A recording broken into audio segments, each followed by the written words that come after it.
हाय friends, मैं Meena Pandey. Welcome back to my channel serve with love.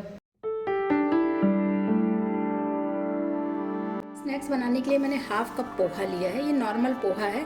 इसको कपड़े से अच्छे तरीके से पोंछ के मैंने ले लिया है। मैंने कढ़ाई ले लिया, इसी में 1 टीस्पून तेल डाल रही हूँ। तेल हमारा गर्म हो चुका है। हाफ टीस्पून जीरा डाल देती हूँ। जीरा चिटकते ही इस बाउल का मेजरमेंट लिया, 1 बाउल मैं इसी में पानी डाल देती हूँ। 1 टीस्पून नमक डाल रही हूँ। हाफ टीस्पून चिली फ्लेक्स डाल रही हूँ। इसमें बहुत अच्छा फ्लेवर आता है चिली फ्लेक्स से। तो देखिए पानी में उबाल आ गया, गैस को स्लो कर देती हूँ और एक बार इस तरीके से चला देती हूँ। उबाल आ गया, इसमें नमक वगैरह सभी कुछ मिक्स हो गया है। इसी बाउल से मैं सूजी ले रही हूँ। तो मैंने सूजी को मेजर करके रख लिया था साइड में। बस सूजी डाल के हमें इसको फटाफट चला लेना है। क्वांटिटी का आपको ध्यान रखना है, जितना पानी लिया उतने सूजी लिया है और गैस को स्लो कर देना है, इसको चला लेना है। इससे क्या होगा, सूजी हमारा बहुत अच्छे तरीके से फूल जाएगा। देख रहे हैं ना, सूजी डालते ही क्योंकि पानी में उबाल आ चुका था तो सूजी हमारा सोख लिया एकदम से। देख रहे हैं ना, सूजी में पानी एकदम सोख लिया है और सूजी हमारी पूरे तरीके से गीली हो चुकी है। बस अभी स्पैचुला हटा देती हूँ और इसको इस तरीके से कवर करके 5 से 7 मिनट ऐसे छोड़ देती हूँ ठंडा होने के लिए। ठंडा भी हो जाएगा और सूजी के अंदर तक पानी मिक्स हो जाएगा। आइए फिलिंग तैयार कर लेते हैं इसकी। इधर मैंने मिक्सी जार ले लिया है। हाफ कप मैंने स्वीट कॉर्न और ग्रीन मटर इसको उबाल लिया है, मिक्सी जार में डाल देती हूँ। इसमें हमें पानी वगैरह कुछ भी डालने की ज़रूरत नहीं है। बस मिक्सी चला लूँगी तो दरदरा सा पेस्ट हमें मिल जाएगा। ये देखिए, इसको मैंने ऐसे चला लिया, दरदरे फॉर्म में हमें मिल गया है। ये देखिए, आपकी अपनी चॉइस है। आप चाहिए तो वैसे वो जो पोटैटो मैशर होता है उससे मैश कर सकते हो, मगर इस तरीके से रहेगा पेस्ट जैसा ना, तो थोड़ा सा दरदरा सा भी है और पेस्ट भी है, तो ये खाने में भी अच्छा लगता है। आप चाहिए तो थोड़ा सा वैसे भी आप डाल सकते हो, साबुत उबाल के रखे रहो, वैसे 1 मुट्ठी इसमें डाल सकते हो। हाफ कप पोहा लिया है। ये नॉर्मल पोहा है। इसको कपड़े से अच्छे तरीके से पोंछ के मैंने ले लिया है। एक मिक्सी जार लिया है, इसी में पोहा डाल के हमें ग्राइंड कर लेना है। बस इसको मैं ग्राइंड कर लेती हूँ। ये देखिए, ये बिल्कुल पाउडर फॉर्म में मिल गया है हमें। इधर मैंने उबले हुए 5 आलू ले लिए। आप क्वांटिटी अपने अकॉर्डिंग रख सकते हो। इन आलूओं को मैं छील लेती हूँ। आलू मैंने थोड़ी देर पहले ही उबाला था, तो ये अच्छे तरीके से इसी स्पून से ऐसे देख रहे हैं ना, ये भरता हो जा रहा है, मतलब मैश हो जा रहा है। आप चाहिए तो इसको कद्दूकस भी कर सकते हो। अगर आप पहले से आलू उबाल के रखे हो। आलू मिक्स हो गया है। इसी में डालने के लिए मैंने 2 प्याज काट लिया है बारीक बारीक, थोड़ा हरा धनिया काटा है, 2 हरी मिर्ची काट लिया है, करी पत्ता काट लिया है, इसको डाल देती हूँ। इसी में कुछ स्पाइसेस भी डाल देती हूँ। 1 टेबल स्पून धनिया पाउडर डाल रही हूँ। हाफ टीस्पून काश्मीरी लाल मिर्च पाउडर डालूंगी। 1 टीस्पून गरम मसाला डाल रही हूँ। टीस्पून जीरा डाल रही हूँ। और इधर जो मैंने पोहा पीस लिया ना, वो पोहा इसी में डाल देती। टेस्ट के अकॉर्डिंग नमक डाल देती हूँ। थोड़ा सा चिली फ्लेक्स डाल रही हूँ। 1 टीस्पून रोस्टेड जीरा पाउडर डाल रही हूँ, इससे बहुत अच्छा फ्लेवर आता है। 1 टीस्पून पाव भाजी मसाला डाल रही हूँ। आप डाल के देखिए फ्रेंड्स, बहुत ही अच्छा टेस्ट आता है इसका। बस ये स्पून हटा देती हूँ और हाथों की मदद से पूरे में मैं मिक्स कर देती हूँ।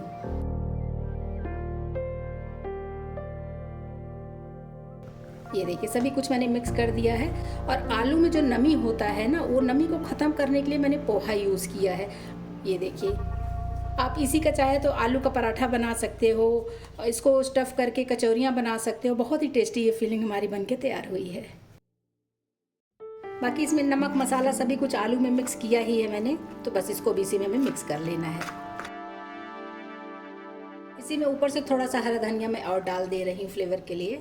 बस इसको हमें मिक्स कर लेना है। तो ये हमारा स्टफिंग बनके तैयार हो गया। इसको कर देती हूँ साइड में ढक के।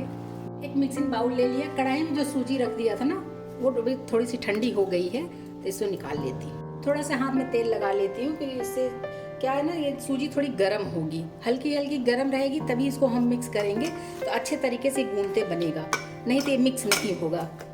तो गरम गरम सूजी में ही इस तरीके से हम मिक्स कर दे रहे हैं। ये देखिए, सूजी को मैंने इस तरीके से मिक्स कर करके इसको एक स्मूथ सा डो बना लिया है। अभी सूजी गरम है, गरम में इसको गूंदेंगे ना तभी इसका अच्छे से डो बनेगा।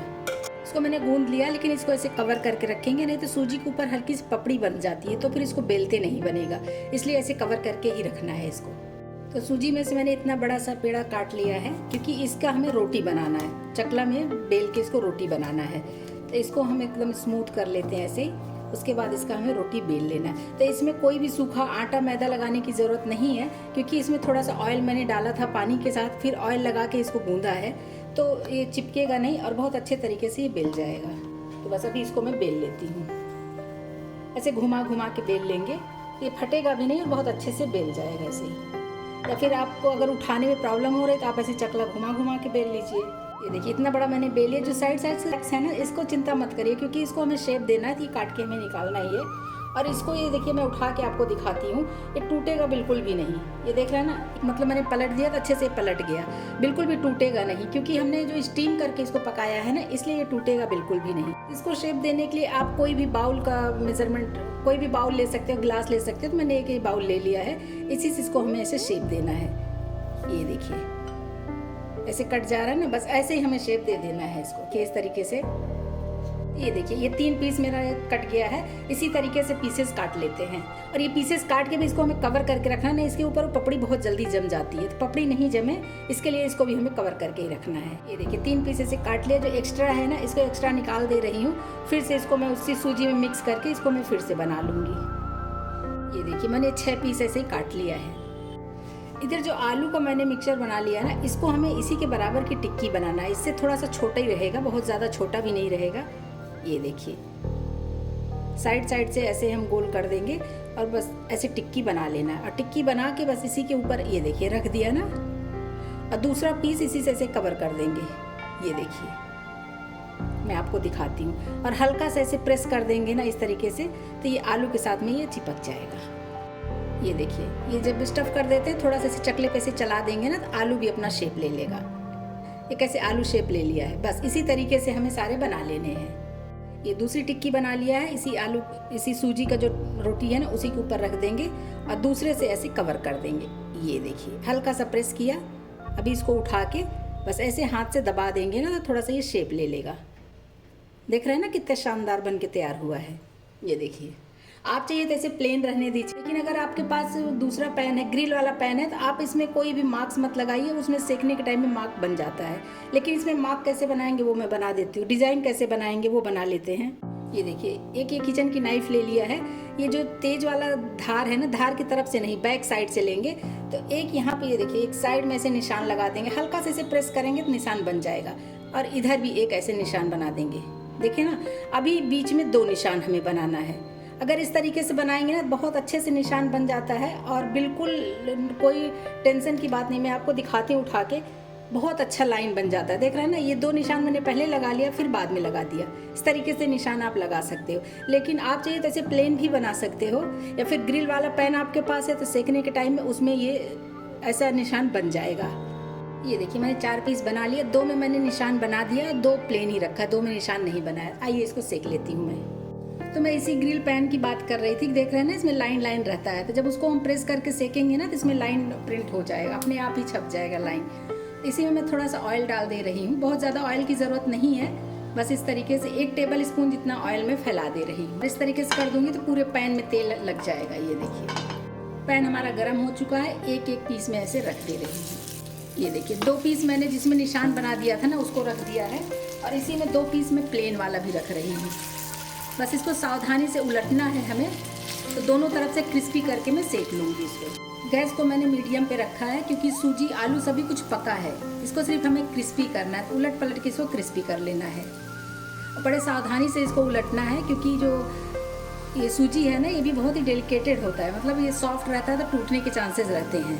इसको हमें बिल्कुल आराम आराम से पलटना है। लेकिन 1 से 2 मिनट पक जाने देती हूँ एक साइड में, फिर उलट के दूसरे साइड में भी पका लूँगी।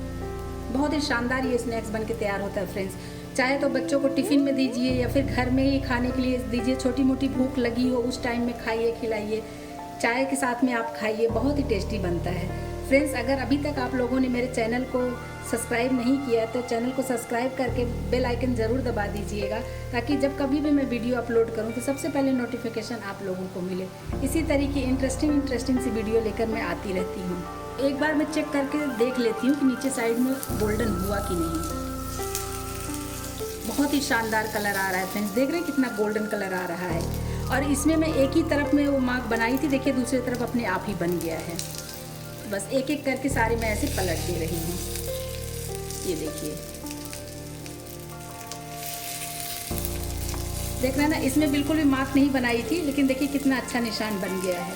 तो ग्रिल वाला अगर आपके पास पैन हो तो आपको निशान बनाने की ज़रूरत नहीं है, अपने से ही निशान बन जाता है। और जैसा कि देख रहे हैं बहुत आसानी से ये पलट दिया मैंने और कहीं से चिपका भी नहीं है, तो बहुत ही अच्छे तरीके से ये सिक रहा है। मैं आपको एक पीस उठा के दिखाती हूँ, आप खुद देखिए कितना गोल्डन और कितना क्रिस्पी कलर आया है इसका। बहुत ही शानदार स्नैक्स बन के तैयार हुआ है। जैसे इसमें अभी देख रहे हैं थोड़ा हल्का कलर आया है, सारे में एकदम गोल्डन कलर आ जाएगा, फिर मैं इसको निकाल लूँगी। देख रहे हैं कितना शानदार नाश्ता बन के तैयार हुआ है। एक एक करके निकाल दे रही हूँ सारे। बहुत ही क्रिस्पी भी बना है फ्रेंड्स। आप चाहिए तो आप और डार्क कर सकते हो, लेकिन इतना डार्क काफ़ी है और ये थोड़ा ठंडा होने के बाद और डार्क हो जाता है, तो इसके लिए मैं इससे ज़्यादा डार्क नहीं करूँगी, ज़्यादा गोल्डन कलर नहीं कर रही हूँ। अगर आपको और ज़्यादा गोल्डन कलर करना है तो आप कर सकते हो। आप खुद देखिए कितना क्रिस्पी बना हुआ है। लीजिए फ्रेंड्स, मेरा ये नाश्ता बनके तैयार हो गया। मैंने टोमेटो केचप के साथ सर्व किया है। आप किसी भी चटनी के साथ खाइए, चाहे चाय के साथ ऐसे ही खाएंगे ना तो भी बहुत ही टेस्टी है। आप लोग भी बनाइए और इन्जॉय करिए। अगर आपको मेरा तरीका पसंद आया हो तो लाइक और कमेंट्स करना बिल्कुल भी मत भूलना फ्रेंड्स। लास्ट तक मेरी वीडियो देखने के लिए थैंक यू।